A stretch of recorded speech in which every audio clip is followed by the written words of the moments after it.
she said. "You'll never be as successful as him," while cheating with her married boss, so I focused on my dreams. She got fired, and he stayed married. Now I'm thriving, and she's begging me to take her back.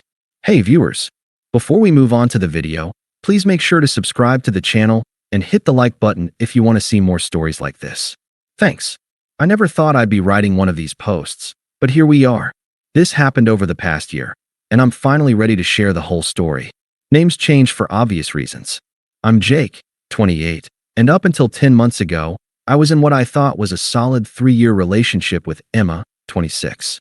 We met when we were both starting our careers. I was a junior project manager at a mid-sized consulting firm. She was a marketing coordinator at a tech startup.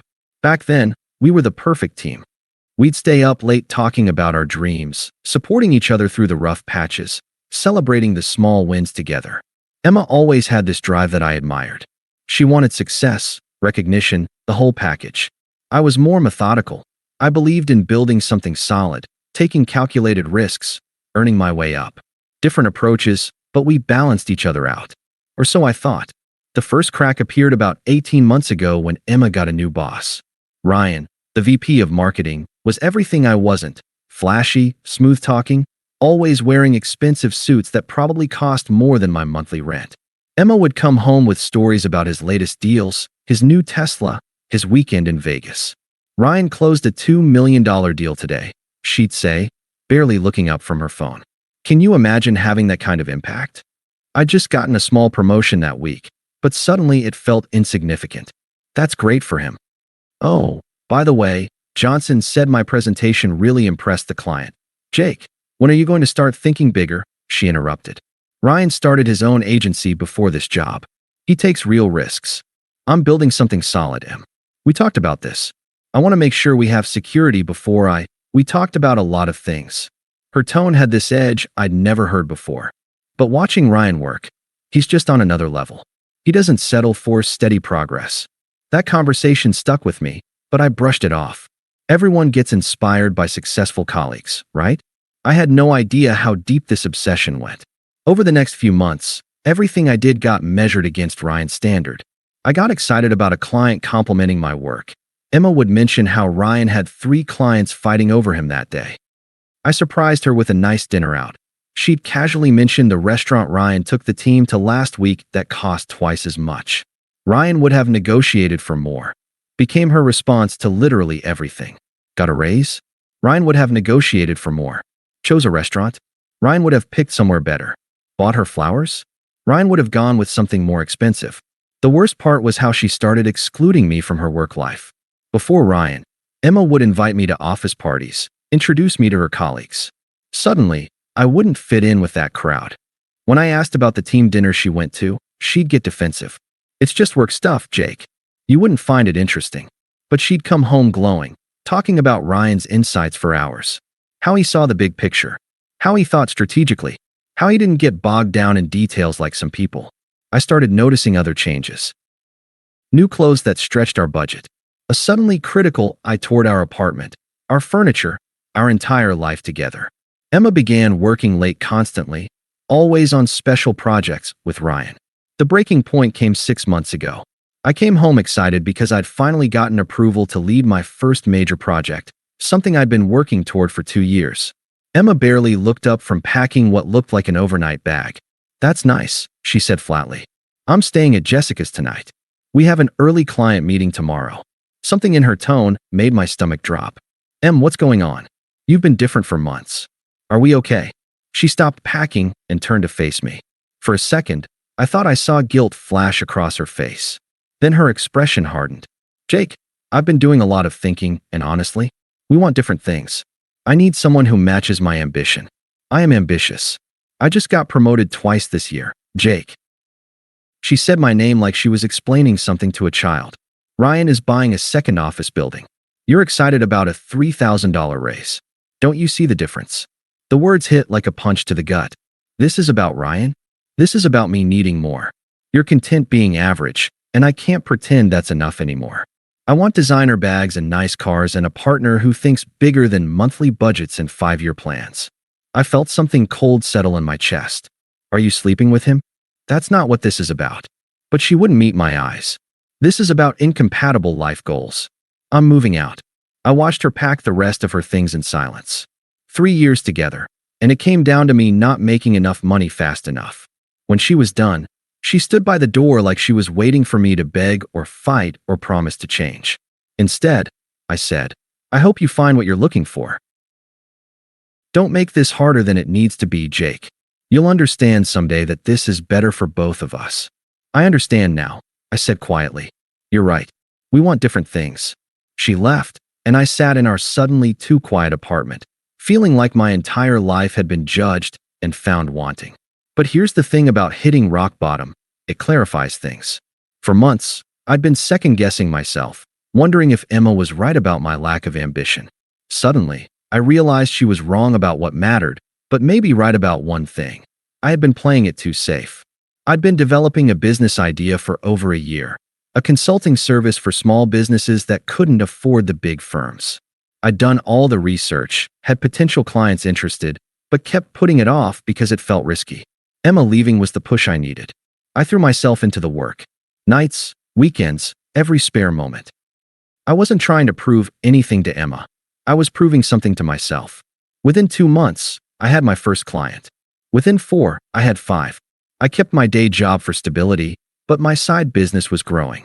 For the first time in months, I felt like myself again. I didn't check Emma's social media. I didn't ask mutual friends about her. When people brought her up, I changed the subject. I was genuinely busy building something I cared about. Then, about 4 months after she left, I got the first text. "Jake, I made a huge mistake. I got caught up in something that wasn't real. Can we talk?" I stared at the message for a long time, then deleted it without responding. A week later, our mutual friend Lisa called. "Jake, Emma's going through a really hard time right now. She really misses you. Maybe you could just call her." "I'm focusing on my business right now, Lisa. I hope she figures things out." "But Jake, she made a mistake. She sees that now." "We all make choices, Lisa. I'm making mine too." The calls and messages kept coming. Emma tried different angles, apologies, nostalgia about our good times, hints about how much she'd learned. I responded to none of it. I wasn't being cruel. I was protecting the peace I'd finally found. Then, 2 months ago, she showed up at my apartment. I'd been working late on a client proposal when I heard the knock. Through the peephole, I saw Emma standing in the hallway, looking nervous and small in a way I'd never seen before. I opened the door, but didn't invite her in. "Mark, please. I know I hurt you, but I've learned my lesson. He used me. I see that now." It took me a second to realize she meant Ryan. "I'm sorry that happened to you. We were good together. We had plans. I just got confused by all the success around me, but that wasn't real success. You're building something real. You weren't confused, Emma. You knew exactly what you wanted. But I was wrong." Her voice cracked. "You're the stable one, the one who really cares, the one who was actually there for me. You're right, I am stable. And I've learned to value that about myself." She tried for another 10 minutes, but I could see she was fighting a losing battle. I wasn't angry anymore, wasn't hurt. I was just done. "Jake, please, can't we just try? I know I don't deserve it, but, Emma, I genuinely hope things work out for you. But that chapter of my life is closed."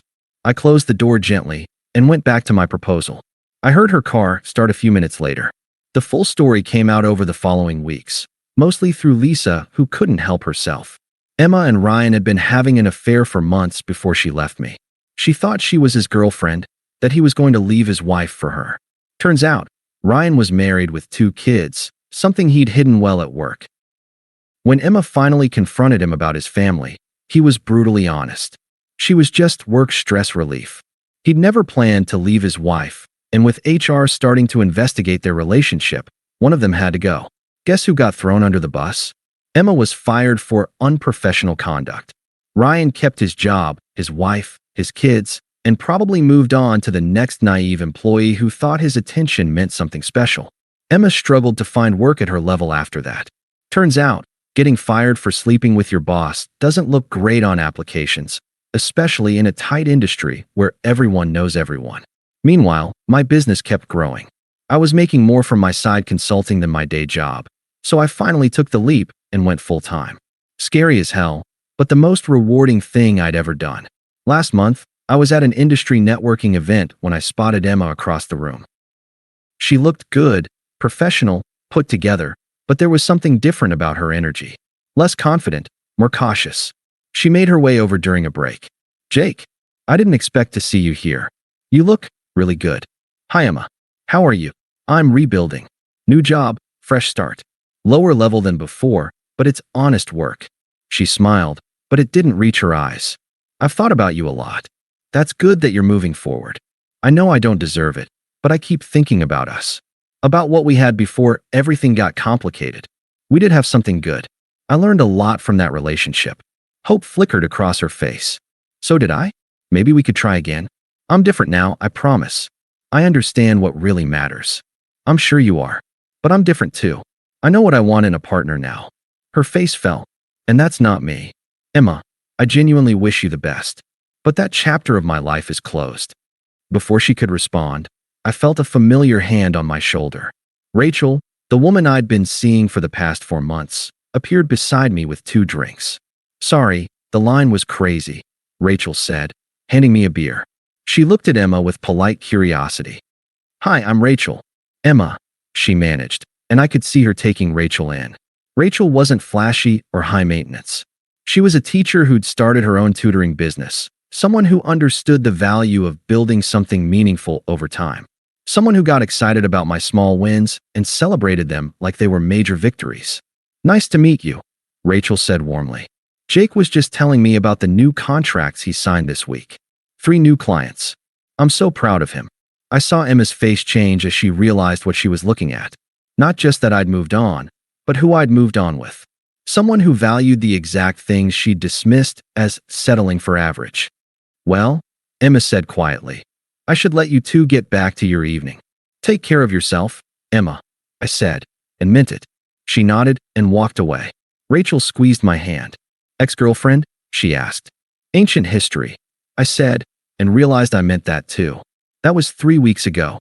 My business just signed its biggest client yet, and I'm opening a 2nd location next month. Rachel and I are talking about moving in together. Emma hasn't tried to contact me since that night. I think about the whole situation sometimes, but not with anger or bitterness. Emma taught me something valuable. I needed to learn my own worth before I could be with someone who truly appreciated it. She was so busy chasing what looked successful that she missed what actually was successful. A relationship built on genuine support, a career built on solid foundations, a life built on values that don't shift when something shinier comes along. Ryan gave her the excitement she thought she wanted. But excitement without substance is just chaos. She learned that lesson the hard way. I learned mine too. Never apologize for taking the steady, honest path. The people worth having in your life will value that journey, not judge it. Emma was wrong about one thing, though. She said I'd never be as successful as Ryan. But success isn't just about money or flashy titles. It's about building something that lasts, something you're proud of, something that makes you wake up excited every day. By that measure, I'm already more successful than Ryan ever was. And Emma? She's finally learning the difference. Thanks for watching. Make sure to subscribe to the channel and hit the like button. What do you think about this story? Share it in the comments.